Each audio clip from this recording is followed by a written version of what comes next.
Welcome back. Now, it's 40 years since Dave Brubeck and his quartet first wowed audiences with their performances of Take 5 and Blue Rondo à la Turque. But now, as he approaches his 80th birthday, the grand old man of jazz is still playing those crowd pleasers and never tiring of it. But he's also a prolific composer. So, when a British violinist approached him to write a piece based on a movement of a Bach partita, he jumped at the chance. Peter Morgan's been talking to Dave Brubeck about his musical passions.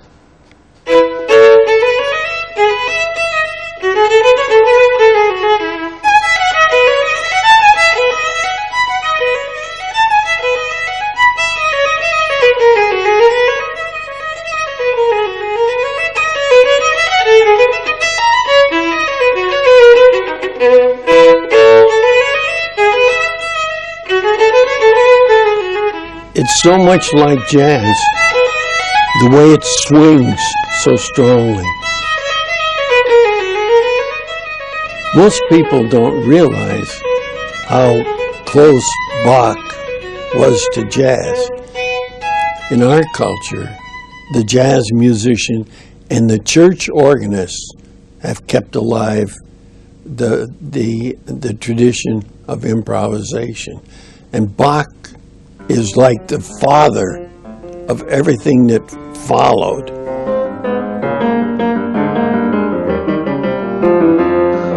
Throughout his 60-year career, Dave Brubeck has found inspiration in the work of Bach. And now British violinist Simon Blendis has offered him an unusual way of repaying that debt. Blendis was looking for composers to mark the 250th anniversary of Bach's death and decided to drop Brubeck a line. All of a sudden I got a phone call saying, Dave's written you a piece, have you got a fax number? And they faxed it through, and I was obviously thrilled. And it came through on the fax machine in his sort of handwriting. Apparently as soon as he got this letter, he was so thrilled with the idea, he just went and wrote the whole thing just like that. And it sort of spilled out of him. All I remembered was it's in E, they need it right away, and I started writing before I knew much more about it, and finished it in a few days, and it sent it to him.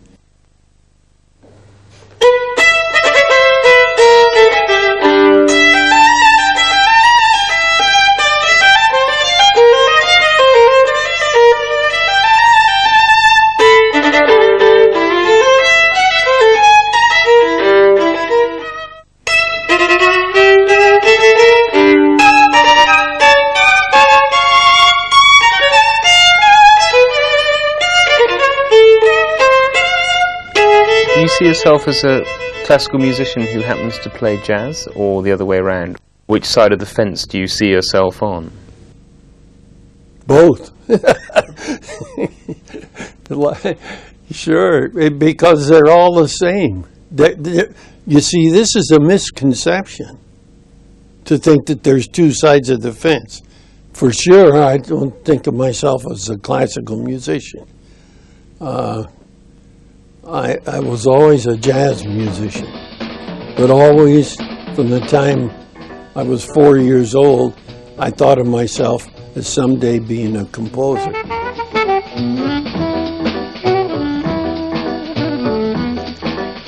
Brubeck's signature tune remains Take 5, originally written by his alto sax player Paul Desmond.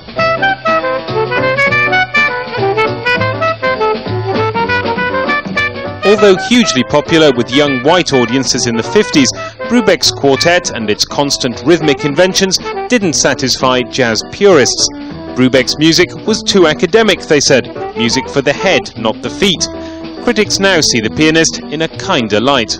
One of the worst things you can do if you're a jazz musician is to become popular, because then you really walk into a hail of gunfire from critics. And, you know, the quartet could be quite heavy-handed in many ways. His own piano playing could be quite heavy-handed.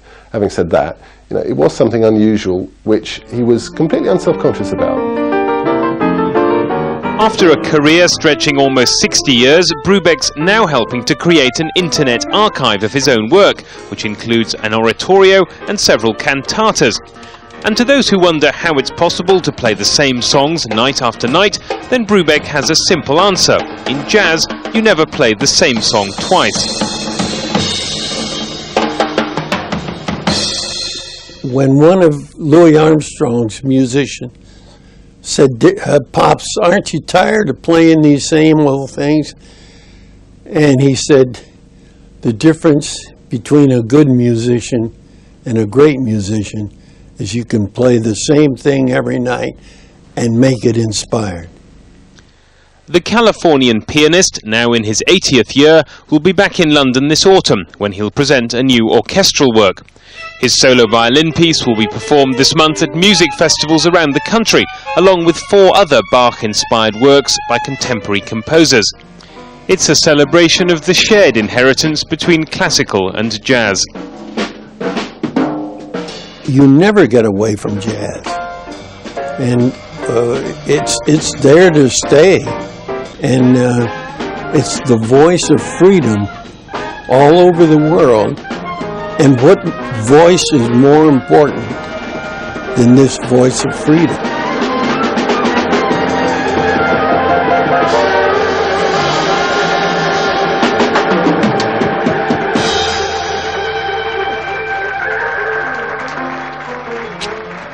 Dave Brubeck talking to Peter Morgan.